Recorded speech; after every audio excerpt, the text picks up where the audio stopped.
Oportunidades de negocio, políticas de inclusión social, también revisamos cómo se mueven los mercados. Fundamentalmente, hoy estaremos mirando qué sucede con los teléfonos inteligentes. Para el final del programa le dejamos este particular. Iniciamos. Esto es Impacto Económico. Puerto Rico necesita un crédito millonario para su reconstrucción. Sin embargo, la Junta de Control Fiscal estadounidense se asoma a esa isla caribeña con nuevas medidas de gobierno. Le contamos. De capitalismo, de orden financiero, Organización Mundial de Comercio y Propiedad Intelectual. Estas relaciones y las complejidades de esas realidades y los tratados de libre comercio ocupan al día de hoy nuestra arista económica. 23 de agosto, la fecha que todos tienen en mente. ¿Por qué? Porque es cuando entraría en vigor las sanciones que Washington ha planificado contra Beijing. Pero el gigante asiático responde de la misma manera y lo hace proporcionalmente. Aplica esa política tan antigua y tan conocida del ojo por ojo y diente por diente.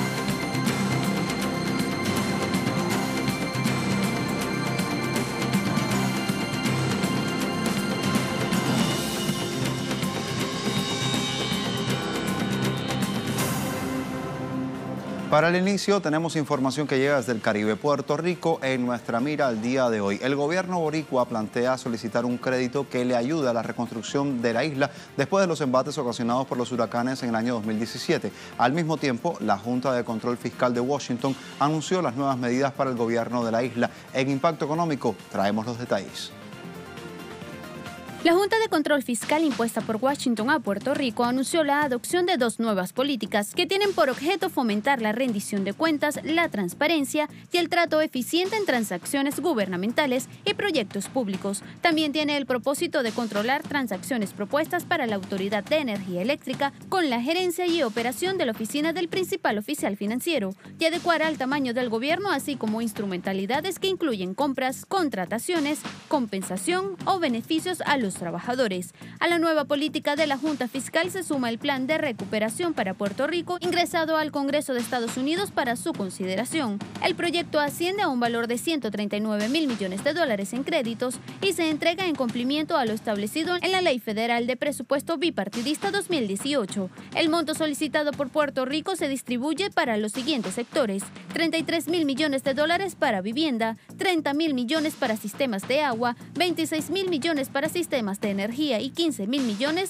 para educación. También contempla unos 8.400 millones de dólares a transporte, 6.000 millones al sector de salud, 6.300 millones a economía, 5.800 a edificios públicos, 3.900 millones para ambiente, 3.200 millones a comunicaciones, entre otros.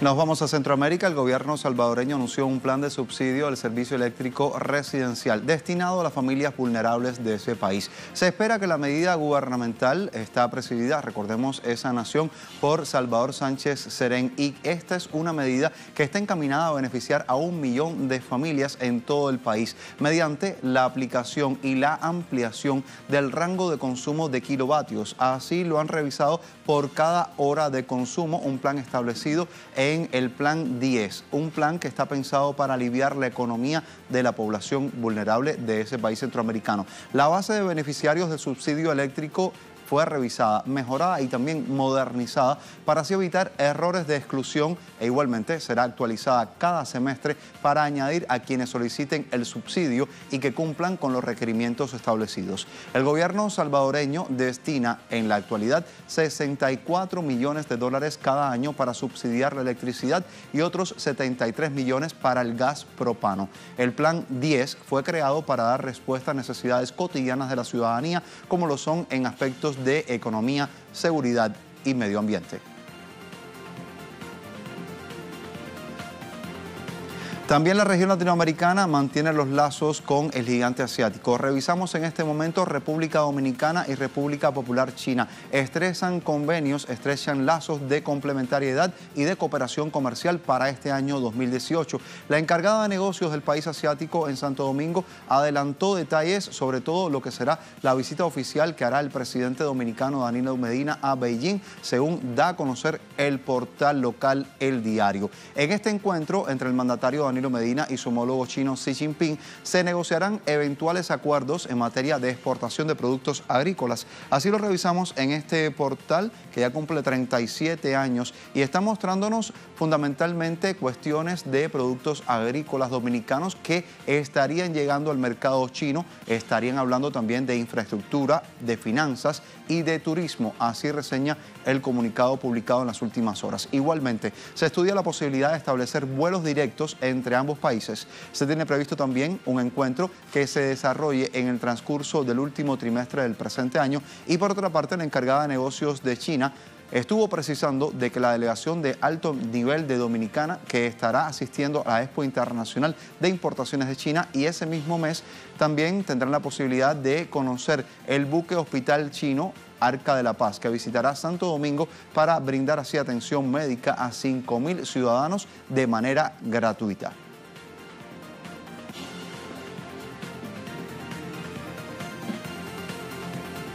Revisamos a esta hora cómo se comporta el envío de remesas a suelo ecuatoriano, que ha tenido un alza en el inicio de este año 2018. De acuerdo con el Banco Central del país, esta cifra aumentó y ha sido del 14.3%. Ello quiere decir que entre enero y marzo del presente año, el ingreso a Ecuador ha sido de un total de 715 millones de dólares por concepto de ganancias económicas enviadas por emigrantes ecuatorianos a su país de origen. En este periodo, los ecuatorianos enviaron 390 millones desde Estados Unidos, 195 millones desde España, 45 millones de países como México, Chile, Perú, Canadá y Colombia. Otros 42 millones vinieron de Italia y 21 millones desde Reino Unido, Alemania, Suiza, Francia y Bélgica. La Federación de Migrantes Retornados señala que las remesas constituyen una importante fuente de ingresos para los ecuatorianos, aunque sus montos han disminuido por las dificultades económicas que existen actualmente en los países emisores de los flujos de dinero.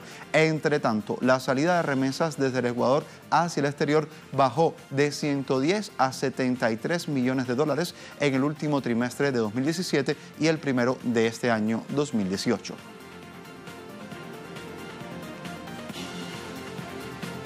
Y respecto al crecimiento económico que experimenta Bolivia, el presidente Evo Morales se pronunció durante esta jornada. Aseguró no estar sometido a recetas extranjeras. Así lo dijo y se lo presentamos.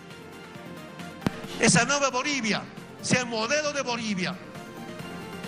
Felizmente algunos programas, algunos proyectos, estamos exportando.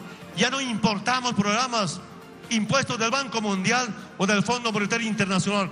Eso ha terminado. Aquí ya no estamos sometidos a la dominación externa. Esa es la verdadera liberación. Pero también a las nuevas generaciones, quiero que sepan, no se garantiza una liberación política si no hay una liberación económica. No se garantiza una liberación cultural y social si no hay una liberación económica. Y otro aspecto que también se mueve mucho en temas económicos es la presente temporada vacacional de verano en Jamaica. Y se está listando para recibir a miles de visitantes, en particular a quienes estén interesados en hacer un turismo deportivo. Es esta una de las experiencias que se puede vivir y que se pueden disfrutar en ese país que está ubicado en el Mar Caribe. Es la práctica del snorkel la que traemos en este momento, en la cual varios viajeros descubren esa fauna marítima que tiene a su alrededor esta isla. Para los más atrevidos se ofrece el buceo con surf, así como paseos a caballo, triolinas y rutas de bicicletas. Jamaica, importante decir, cuenta con alojamientos en las cercanías de las costas, algo que suele ayudar a los turistas que puedan disfrutar de la oferta de turismo deportivo. De acuerdo al Ministerio de Turismo, en el año 2017 el país experimentó un récord al recibir más de 4 millones de visitantes. El sector emplea de manera directa a más de 117.000 habitantes locales y también genera empleos indirectos. Estamos hablando de otras 300.000 personas de ese país que reciben beneficios también desde el turismo.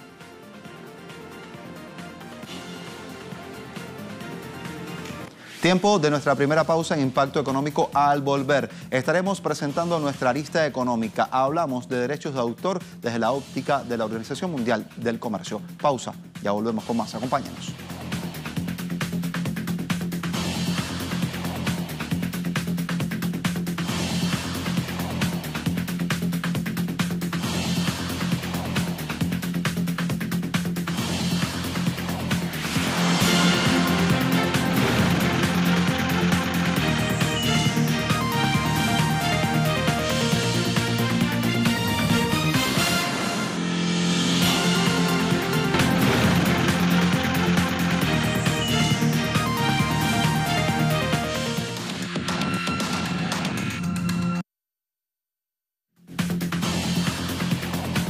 Estamos hablando del capitalismo actual, etapa que atraviesa un momento de acumulación del orden financiero que se ha venido potenciando a través de los tratados de libre comercio. En todo este contexto, importante decir que la Organización Mundial del Comercio aborda acuerdos y lo hace en materia de protección de la propiedad intelectual, fundamental para todas estas transacciones y también para las relaciones de dependencia que ensanchan en la brecha que se está dando entre centro y periferia. Vamos a comenzar nuestra arista y lo haremos definiendo cuáles son estos acuerdos según la OMC. Aquí lo tenemos. La Organización Mundial del Comercio fue pionera en establecer un marco normativo para regular la comercialización de los derechos de propiedad intelectual, al incluir el acuerdo sobre los aspectos de los derechos de propiedad intelectual relacionados con el comercio en la Ronda Uruguay. La organización los define como aquellos que se confieren a las personas sobre las creaciones de su mente. Suele dar al creador derechos exclusivos sobre la utilización de su obra por un plazo determinado. Además, tiene dos divisiones, una sobre derechos de autor y derechos relacionados con estos, referidos a derechos de escritores, músicos, creadores de software, intérpretes, etc. Y otra sobre propiedad industrial, a su vez subdividida en protección de signos distintivos, marcas de fábrica, comercio e indicaciones geográficas, y las invenciones, es decir, patentes, dibujos, modelos industriales y secretos comerciales. A través del acuerdo, la OMC regula los niveles mínimos que cada país debe respetar en relación a la propiedad intelectual, para estandarizar los criterios, estableciendo el modo en que los derechos de propiedad intelectual deben ser protegidos, cómo resolver las diferencias en esta materia entre los países miembros, etc. El acuerdo, no obstante, deja margen a cada país para que lo aplique según su propia normativa, respetando las normas mínimas del acuerdo. Visto estos datos del copyright, importante ver cómo es que se vinculan los derechos de propiedad intelectual en los tratados de libre comercio. Hemos entendido que estos últimos profundizan las relaciones comerciales que son asimétricas. Así las entendemos en la perspectiva que les mostramos casi siempre acá en Impacto Económico. Y esto está dado en detrimento de los países periféricos. ¿Cuáles son? ¿Por qué sucede así? Aquí le contamos. La negociación de los derechos de propiedad intelectual es un asunto controvertido en los distintos acuerdos de libre comercio, bilaterales o multilaterales, que han suscrito los países de América Latina y el Caribe con los países centrales. Desde la CEPAL, las alarmas alertaban sobre las potenciales desventajas para los países de la región a la hora de suscribir tratados que comprometían sus posibilidades de desarrollo.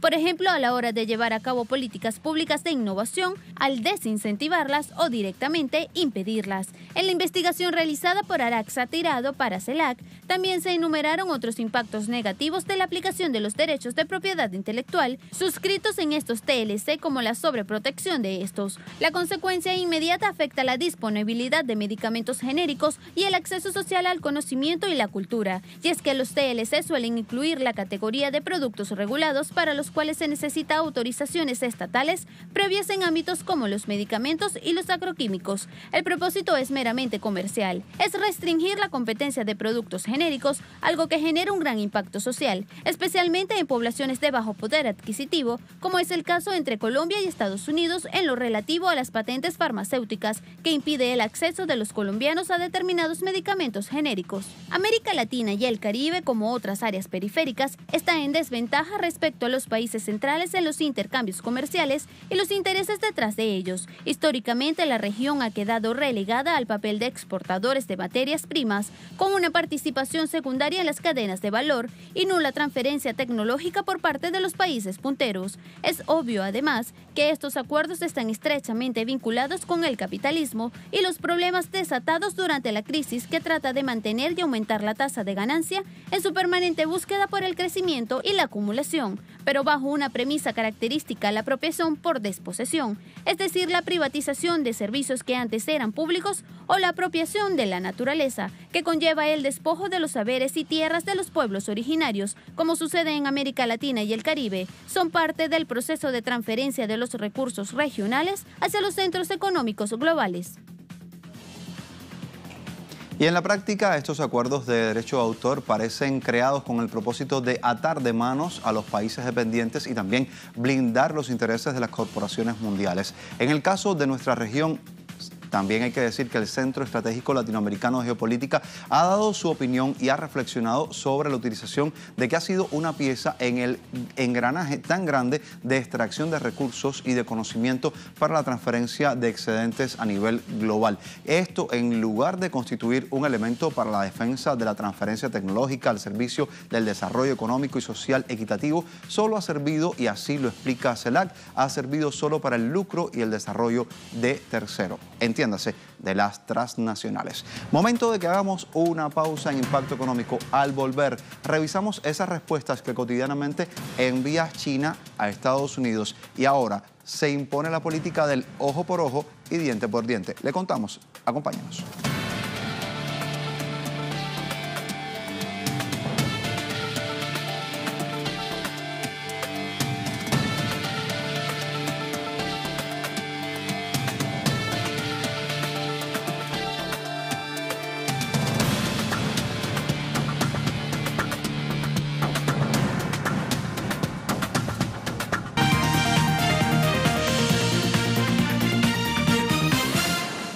Así como les contábamos, ojo por ojo y diente por diente. Pareciera que es un lema en esta guerra comercial que se ha dado entre Estados Unidos y China. Washington, recordemos, impuso aranceles del 25% a China por valor de unos 16.000 millones de dólares que entrarán en vigor, recuerde bien, el próximo 23 de agosto. Y ante toda esta medida, Beijing responde y lo hace de la misma forma. Veamos todos los detalles de inmediato. El toma y dame de esta guerra comercial entre Estados Unidos y China aún no termina.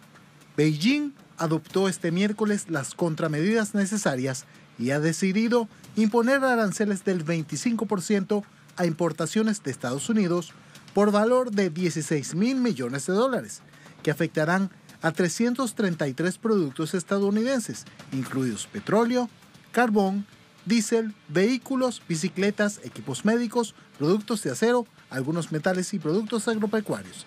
Esta nueva tarifa arancelaria entrará en vigor a las 12:01 de la mañana del próximo 23 de agosto, según explicó la Comisión de Aranceles Aduaneros del Consejo de Estado del Gigante Asiático, y se sumará a los ya aplicados a productos por valor de 34.000 millones de dólares.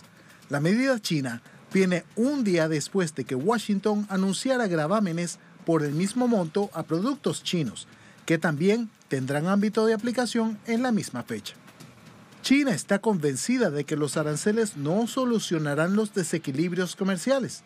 Ha advertido en varias ocasiones de que Estados Unidos está prendiendo fuego a la economía mundial con su guerra comercial.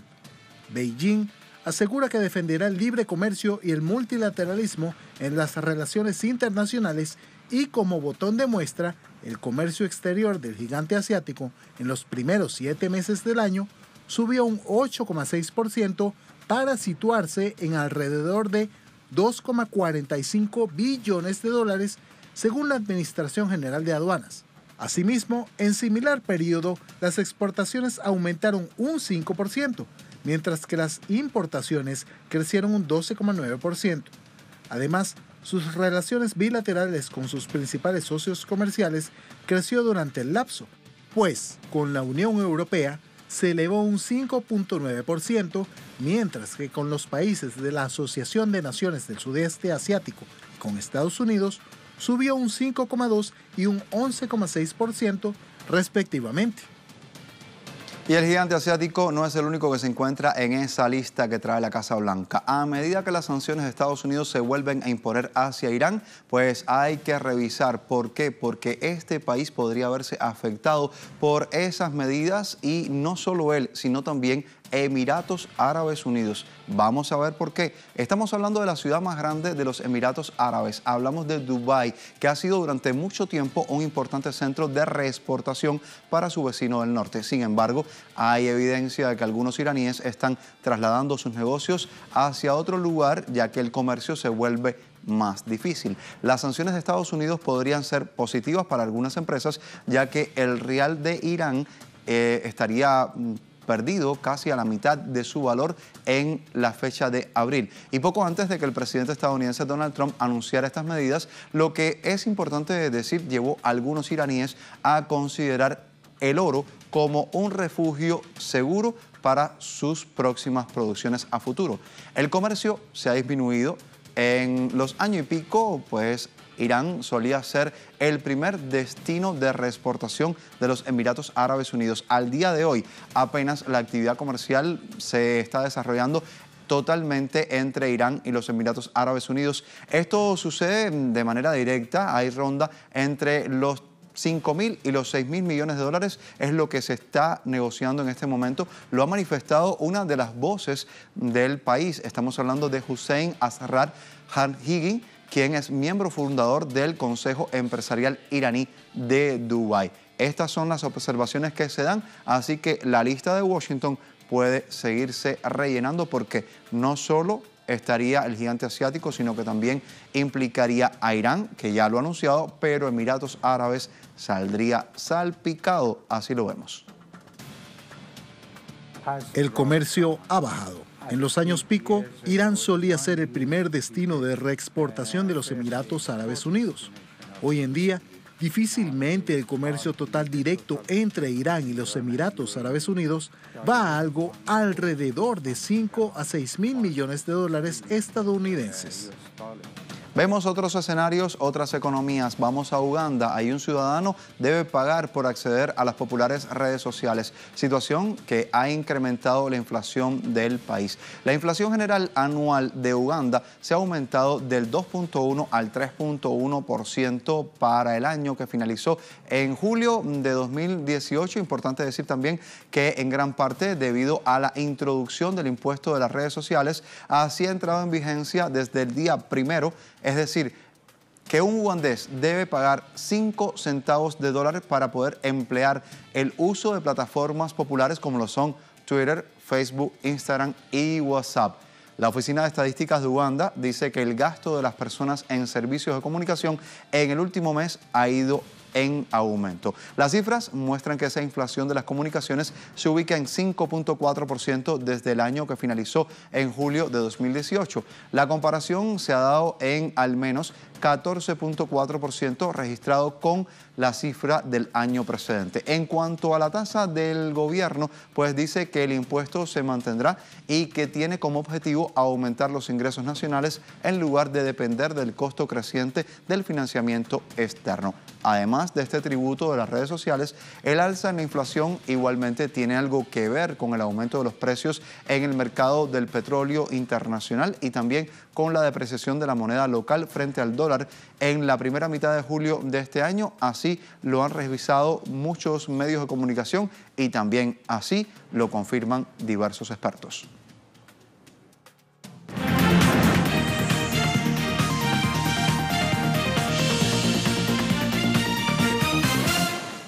Momento para un punto y aparte. Hablamos del millonario negocio de la manzana que recibe una mordida, al parecer, difícil de superar. Viene dada por los temblores que Huawei le provoca y que pone en cuerda floja al billonario negocio que en los últimos años generó la industria iPhone. Todo ello saltando la barrera de la publicidad engañosa generada desde Estados Unidos, que cataloga los dispositivos inteligentes del gigante asiático como equipos espías. En el segundo trimestre de este año, la empresa china alcanzó el segundo puesto puesto entre los fabricantes de teléfonos inteligentes después de Samsung, por encima de la compañía estadounidense. Según Bloomberg, en el presente, el fabricante chino cuenta con 16% del mercado mundial de celulares, mientras que las ventas de Samsung alcanzan a 21% y las de Apple se sitúan en 12%. El fabricante chino de dispositivos electrónicos Huawei Technologies aspira en 2019 a superar a su rival más cercano, la empresa surcoreana Samsung, aunque expertos consideran que lo lograría durante el cuarto trimestre de este año. El pronóstico de ventas totales de la compañía para 2018 supera los 200 millones de equipos celulares. Las cifras, los datos, el punto y aparte que hemos querido compartir con ustedes hoy desde Impacto Económico. Y así, muy cerca de las nuevas tecnologías, llegamos al final. Gracias por acompañarnos en Impacto Económico. Continúen con Telesur. Hasta la próxima.